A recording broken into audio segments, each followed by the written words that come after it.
AG ನ್ಯೂಸ್ಗೆ ಸ್ವಾಗತ. ನಾಳೆ ಹಾರುಗೆರೆ ಪಟ್ಟಣದಲ್ಲಿ ಪಂಚಮಸಾಲಿ ಲಿಂಗಾಯತ ಸಮಾಜದ ವತಿಯಿಂದ ಬೃಹತ್ ಪ್ರತಿಜ್ಞಾ ಕ್ರಾಂತಿಯ ಅಭಿಯಾನದ ಮೂಲಕ 8ನೇ ಹಂತದ ಹೋರಾಟವನ್ನ ಹಾರುಗೆರೆಯಿಂದ ಪ್ರಾರಂಭಿಸುವ ಸಂಕಲ್ಪ ಮಾಡಿದ್ದೀವಿ ಅಂತ ಪತ್ರಿಕಾಗೋಷ್ಠಿಯಲ್ಲಿ ಪೂಜ್ಯ ಜಯ ಮೃತ್ಯುಂಜಯ ಸ್ವಾಮೀಜಿ ಹೇಳಿದ್ದಾರೆ.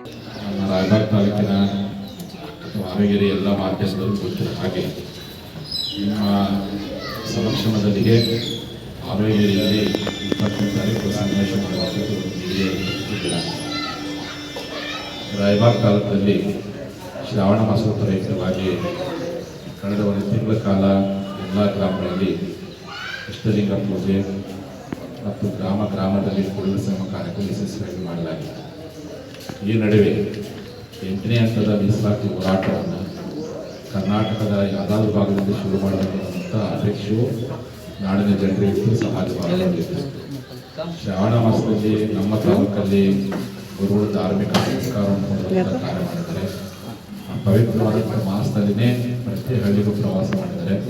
ಹಾಗಾಗಿ ಈ 8ನೇ ಹಂತದ ಮೀಸಲಾತಿ ಹೋರಾಟವನ್ನು ರಾಯಬಾಗ್ ತಾಲೂಕಿಂದ ಆರೋಗ್ಯದಲ್ಲಿ ಶುರು ಮಾಡಬೇಕೆನ್ನುವಂಥ ಎಲ್ಲರ ಒಂದು ಅಭಿಪ್ರಾಯದ ಮೇರೆಗೆ 20ನೇ ತಾರೀಕು ಶನಿವಾರ ಬೆಳಗ್ಗೆ 11 ಗಂಟೆಗೆ ಸರಿಯಾಗಿ ರಾಯಬಾಗ್ ತಾಲೂಕಿನ ಆರೋಗ್ಯದಲ್ಲಿ ಲಿಂಗಾಯತ ಪಂಚಮಸಾಲಿ ಟುರಿಯ ಮೀಸಲಾತಿಗಾಗಿ ಮತ್ತು ಲಿಂಗಾಯತ OBC ಮೀಸಲಾತಿಗಾಗಿ ಈ ಭಾಗದಲ್ಲಿರ್ತಕ್ಕಂಥ ಚತುರ್ಥರಿಗೂ ಟುರಿಯ ಮೀಸಲಾತಿ ಸಿಗಲಿ ಅನ್ನುವಂಥ ಒಂದು ಭಾವನೆಯಿಂದ 8ನೇ ಹಂತದ ಮೀಸಲಾತಿ ಹೋರಾಟವನ್ನು ಸೆಪ್ಟೆಂಬರ್ 20ನೇ ತಾರೀಕು ಹಾವೇರಿ ಮಹಾನಗರದಲ್ಲಿ ಏರ್ಪಡಿಸಲಾಗಿದೆ.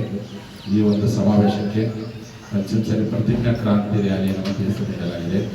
ಆ ಪ್ರತಿಜ್ಞಾ ಕ್ರಾಂತಿ ರ್ಯಾಲಿಗೆ ನಾಡಿನ ವಿವಿಧ ಮೂಲಗಳಿಂದ ಸಮಾಜ ಬಾಂಧವರು ಆಗಮಿಸಬೇಕು.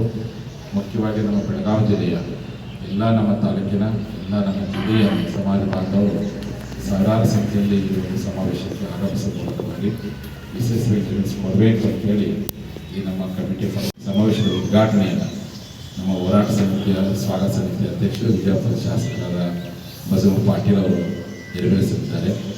ಆ ಹೋರಾಟದಲ್ಲಿ ಭಾಗವಹಿಸಲಿಕ್ಕೆ ಜಿಲ್ಲೆಯ ಪ್ರಭಾವಿ ಸಚಿವರಾಗಿರ್ತಕ್ಕಂಥ ಲಕ್ಷ್ಮೀ ಹೆಬ್ಬಾಳ್ಕರ್, ಹಿರಿಯ ಸಹಕಾರಿಗಳು ಮಾಜಿ ಸಚಿವರಾಗಿರ್ತಕ್ಕಂಥ AB ಪಾಟೀಲ್ ಅವರು, ಮಾಜಿ ಸಂಸದರಾಗಿರ್ತಕ್ಕಂಥ ರಮೇಶ್ ಕತ್ತಿ ಅವರು, ಪ್ರಕಾಶ್ ಹುಕ್ಕೇರಿ ಅವರು, ಮಹೇಶ್ ಕುಪ್ಪಳ್ಳಿ ಅವರು, ಶಶಿಕಾಂತ್ ನಾಯ್ಕ ಅವರು ಮತ್ತು ಈ ಜಿಲ್ಲೆಯ ವಿಶ್ವನಾಥ್ ಅನೇಕರು ಆ ಒಂದು ಹಿರಣ್ಣ ಕಡಾಡಿ, ಮುಖ್ಯವಾಗಿ ನಮ್ಮ ಸಂಸದರಾಗಿರ್ತಕ್ಕಂಥ ಹಿರಣ್ಣ ಕಡಾಡಿ ಅವರು ಎಲ್ಲರೂ ಸಹ ಆ ಹೋರಾಟದಲ್ಲಿ ಭಾಗವಹಿಸಬೇಕು ಅಂತೇಳಿ ಈಗಾಗಲೇ ಅವರು ಸಹಮತ ವ್ಯಕ್ತಪಡಿಸ್ತಾರೆ. ಉದ್ದೇಶ ಏನಪ್ಪ ಅಂದರೆ ನಿಮಗೆಲ್ಲ ಗೊತ್ತಿರ್ಬೋದು. ಈಗಾಗಲೇ ಪಂಚಮಸಾಲಿ ಮೀಸಲಾತಿ ಹೋರಾಟ ಕಳೆದ 5 ವರ್ಷಗಳಿಂದ ನಿರಂತರವಾಗಿ ಒಂದು ದಿನ, 1 ಗಂಟೆ, 1 ನಿಮಿಷ, 1 ಸೆಕೆಂಡು ವ್ಯಕ್ತ ಮಾಡಲಾರ್ದೇ ನಿರಂತರ ಹೋರಾಟ ಮಾಡಬೇಕು. ಹಾಗಾಗಿ 2012ನೇ ಇಸ್ವಿಯಲ್ಲಿ ಮೊದಲನೇ ಹಂತದ ಹೋರಾಟ ಮಾಡಿದ್ವಿ.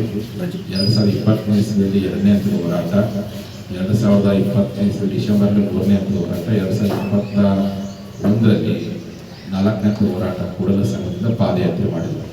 ಆ ಪಾದಯಾತ್ರೆ ಕರ್ನಾಟಕದ ಪಂಚಮಸಾಲಿಯನ್ನು ಬಡಿದೆಬ್ಬಿಸುವಂಥ ಹೋರಾಟವಾಯಿತು. ಇಡೀ ಪ್ರಪಂಚಕ್ಕೆ ಪಂಚಮಸಾಲಿಗಳನ್ನು ಪ್ರಥಮ ಬಾರಿಗೆ ಪರಿಚಯಿಸುವಂಥ ಒಂದು ದೊಡ್ಡ ಸಮಾವೇಶವಾಯಿತು. 5ನೇ ಹಂತದ ಹೋರಾಟವನ್ನು ಸಹ ನಾವೆಲ್ಲ ಪ್ರತಿ ಗ್ರಾಮ ಪಂಚಾಯತಿ ಮಟ್ಟದಲ್ಲಿ ಹೋರಾಟ ಮಾಡಿದ್ವಿ. 6ನೇ ಹಂತದ ಹೋರಾಟವನ್ನು ನಿಪ್ಪಾಣಿಂದ ಶುರು ಮಾಡಿದ್ವಿ. 7ನೇ ಹಂತದ ಹೋರಾಟನ ವಕೀಲರ ಸಂಘದ ಹೋರಾಟವನ್ನು ನಮ್ಮ ಕರ್ನಾಟಕದ ಬೆಳಗಾವಿ ಜಿಲ್ಲೆಯ ಆರೋಗ್ಯದಿಂದ ಶುರು ಮಾಡಲಾಗ್ತದೆ. ಅಂದರೆ ಉದ್ದೇಶ ಏನಪ್ಪ ಅಂದರೆ ಯಾವುದೇ ಸರ್ಕಾರ ಬರಲಿ, ಯಾರೇ ಮುಖ್ಯಮಂತ್ರಿ ಬರಲಿ, ಏನು ಪ್ರಮಾಣ ಮಾಡಿ ನಾವೇನು ಹೋರಾಟ ಮಾಡಿದ್ವಿ, ಮೀಸಲಾತಿ ಆದೇಶ ಪತ್ರ ನಮ್ಮ ಕೈಗೆ ಸಿಗೋವರೆಗೂ ಹೋರಾಟ ಅಂತೇಳಿ ಪ್ರಮಾಣ ಮಾಡಿದ್ವಿ. ಆ ಪ್ರಕಾರ ನಿರಂತರವಾಗಿರ್ತಕ್ಕಂಥ ಹೋರಾಟ ಮಾಡಬೇಕು. ಯಾವ ಸರ್ಕಾರ ಮೀಸಲಾತಿ ಕೊಡಲಿ ಬಿಡಲಿ, ಒತ್ತಡ ಮತ್ತು ಅಕ್ಕೊತ್ತಾಯವನ್ನು ಬಿಡೋದು ಬೇಡ. ಮುಂದೆ ಭಗವಂತ ಕೊಟ್ಟೇ ಕೊಡ್ತಾನೆ. ಈಗಾಗಲೇ ನಮಗೆ ಹಿಂದಿನ ಸರ್ಕಾರದಲ್ಲಿ ಟುಡಿ ಮೀಸಲಾತಿ ಘೋಷಣೆಯಾಗಿತ್ತು, ಆದರೆ ಕಾರಣಾಂತರಗಳಿಂದ ಅದು ಅಷ್ಟಾಗಿ ಬರಲಿಲ್ಲ. ಹಾಗಾಗಿ ಈ ಸರ್ಕಾರಕ್ಕೂ ಒತ್ತಡ ಆಗಿದ್ವಿ. ಕಳೆದ ಸುವರ್ಣ ವಿಧಾನಸೌಧದಲ್ಲಿ ಬಹಳ ದೊಡ್ಡ ಪ್ರಮಾಣದಲ್ಲಿ ಸಮಾವೇಶವನ್ನು ಲಕ್ಷಾಂತರ ಜನ ಸೇರಿದಾಗ ನಮ್ಮ ಮೇಲೆ ಮಾರಣಾಂತಿಕವಾದಂಥ ಹಲ್ಲೆ ಆಯಿತು. ಇದೆಲ್ಲ ಕೈಗಟ್ಟಗಳಿಗೂ ಸಹ ಹೋರಾಟ ಬಿಡಬಾರ್ದು. ಹೋರಾಟ ಉಳಿಸುವಂಥ, ಹೋರಾಟವನ್ನು ಬೆಳೆಸುವಂಥ ಹಕ್ಕನ್ನು ಪಡೆಯಲಿಕ್ಕೋಸ್ಕರವಾಗಿ ಮತ್ತೆ ಹೋರಾಟವನ್ನು ಶುರು ಮಾಡಲಾಗ್ತದೆ. ಹಾಗಾಗಿ ನಮ್ಮ ಜಿಲ್ಲೆಯ ಜನತೆ, ನಾಡಿನ ಎಲ್ಲ ನಮ್ಮ ಸಮಾಜದ ಪದಾಧಿಕಾರಿಗಳು ತಾವೆಲ್ಲರೂ ಸಂಖ್ಯೆಯಲ್ಲಿ ಬಂದು ಭಾಗವಹಿಸಬೇಕು. ಬೆಳಗ್ಗೆ 11 ಗಂಟೆಗೆ ಆರೋಗ್ಯ ಕ್ಲಾಸ್ನಿಂದ ಒಂದು ಬೃಹತ್ ಮೆರವಣಿಗೆ ನಡೆಯುತ್ತೆ. ಅದಾದ ನಂತರ 12 ಗಂಟೆಗೆ ಸರಿಯಾಗಿ ನಮ್ಮ ಋಷಭೇಂದ್ರ ಲೀಲಾಮಠದಲ್ಲಿ, ಚನ್ನ ಋಷಭೇಂದ್ರ ಲೀಲಾಮಠದಲ್ಲಿ ಬೃಹತ್ ಪ್ರಮಾಣದ ಪಂಚಮಸಾಲಿ ಪ್ರತಿಜ್ಞಾ ಕ್ರಾಂತಿ ರ್ಯಾಲಿ ನಡೀತಾ ಇದೆ. ಹಾಗಾಗಿ ಮಾಧ್ಯಮದವರು ಈ ಒಂದು ವರದಿಯನ್ನು ರಾಜ್ಯ ಮಟ್ಟದ ವರದಿಯನ್ನಾಗಿ ಮತ್ತೆ ಹೋರಾಟ ಶುರುವಾಗಿದ್ದ ಸಂದೇಶ ಕೊಡುವಂಥ ಸಂದರ್ಭ, ಜಾತಿ ಗಣಿತ ಇರುವಂಥ ಈ ವಿಪ್ಲವ ಸಂದರ್ಭದಲ್ಲಿ ಈ ಸಮಾಜ ಹೋರಾಟಕ್ಕೆ ಅಣಿಯಾಗಿದೆ ಎಂಬ ಸಂದೇಶವನ್ನು ಕೊಡುವಂಥ ಪ್ರಯತ್ನ ತಾವು ಮಾಡಬೇಕು ಅಂತೇಳಿ ಮತ್ತೊಮ್ಮೆ ಮನವಿ ಮಾಡಿಕೊಳ್ತಾ ಈ ಒಂದು ಹೋರಾಟ ಸಮಾವೇಶದ ಯಶಸ್ಸಿಗೋಸ್ಕರವಾಗಿ ನಮ್ಮ ಅನೇಕ ಸಮಿತಿಗಳನ್ನು ಮಾಡಲಾಗಿದೆ. ಇಲ್ಲಿ ಸ್ವಾಗತ ಸಮಿತಿ ಹಿರಿಯರು ಮತ್ತು ಶೆಟ್ಟಿಯವರನ್ನು, ಕಾರ್ಯದರ್ಶಿಯವರನ್ನು, ತಕ್ಕಣ್ಣವರನ್ನು ಮಾಡಿ ಮತ್ತು ಇಡೀ ಕಟ್ಟಡ ಸದಸ್ಯರನ್ನು ಮಾಡಲಾಗಿದೆ. ಜೊತೆಯಲ್ಲಿ ವಿವಿಧ ಸಮಿತಿಗಳು ಮಾಡಲಾಗಿದೆ. ದಾಸೋಹ ವೇದಿಕೆ, ಮೆರವಣಿಗೆ, ಬೈಕ್ ರ್ಯಾಲಿ ಮತ್ತು ಪ್ರಸಾದ ವಿತರಣಾ ಸಮಿತಿ, ಸ್ವಚ್ಛತಾ ಸಮಿತಿ ಮಾಡಲಾಗಿದೆ.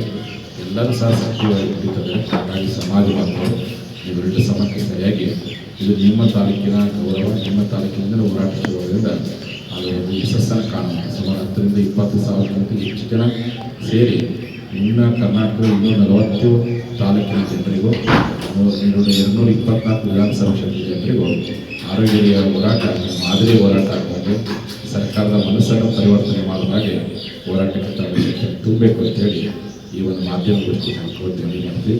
ಬರುವಂಥ ಎಲ್ಲ ಭಕ್ತರುಗಳಿಗೂ ಅದೇ ಮಟ್ಟದಲ್ಲಿ ದಾಸೋಹ ವ್ಯವಸ್ಥೆ ಮಾಡಲಾಗಿದೆ. ತಾವೆಲ್ಲ ಬಂದು ಭಾಗವಹಿಸಬೇಕು ಈ ಮನವಿ ಮಾಡ್ತೀನಿ. ಬೆಳಗ್ಗೆ 11 ಗಂಟೆಗೆ ಬರುವಂಥ ಒಂದು ಮೆರವಣಿಗೆಯಲ್ಲಿ ಸಮಾಜದ ತಾಯಿಯಂದು ಆರೋಗ್ಯ ಮಹಿಳಾ ಕಲ್ಯಾಣ ವೇದಿಕೆ ಬಳಗದವರು ತಲೆ ಮೇಲೆ ರೊಟ್ಟಿ ಹಿಡ್ಕೊಂಡು ಭಾಗವಹಿಸ್ತಾರೆ. ಯುವಕರು ಬೈಕ್ ಹಿಡ್ಕೊಂಡು ಭಾಗವಹಿಸ್ತಾರೆ.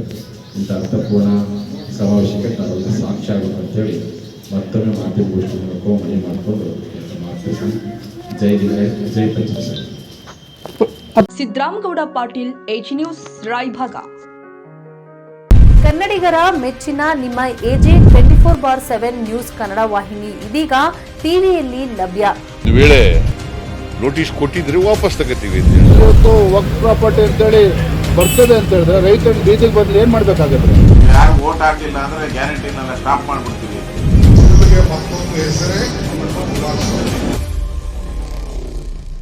ಕರ್ನಾಟಕ ಮತ್ತು ದೇಶ ವಿದೇಶ 360 ಡಿಗ್ರಿ ಸುದ್ದಿ ಹಾಗೂ ಉತ್ತರ ಕರ್ನಾಟಕ, ಬೆಳಗಾವಿ, ಬಾಗಲಕೋಟೆ, ಧಾರವಾಡ, ಹಾವೇರಿ, ಗದಗ, ಬಿಜಾಪುರ ಜಿಲ್ಲೆಯ ಕ್ಷಣ ಕ್ಷಣದ ವಿವರವನ್ನ ಪಡೆಯುವುದಕ್ಕೆ ಎಜೆ 24/7 ನ್ಯೂಸ್ ಕನ್ನಡ ವಾಹಿನಿಯನ್ನ ಲೈಕ್ ಮಾಡಿ, ವಿಡಿಯೋಗಳನ್ನ ಶೇರ್ ಮಾಡಿ, ಕಮೆಂಟ್ ಮಾಡುವ ಮೂಲಕ ನಮ್ಮ ವಾಹಿನಿಗೆ ಸಹಕಾರ ನೀಡಿ ಮತ್ತು ಚಾನೆಲ್ ಅನ್ನ ಸಬ್ಸ್ಕ್ರೈಬ್ ಮಾಡಿ. ಧನ್ಯವಾದಗಳು.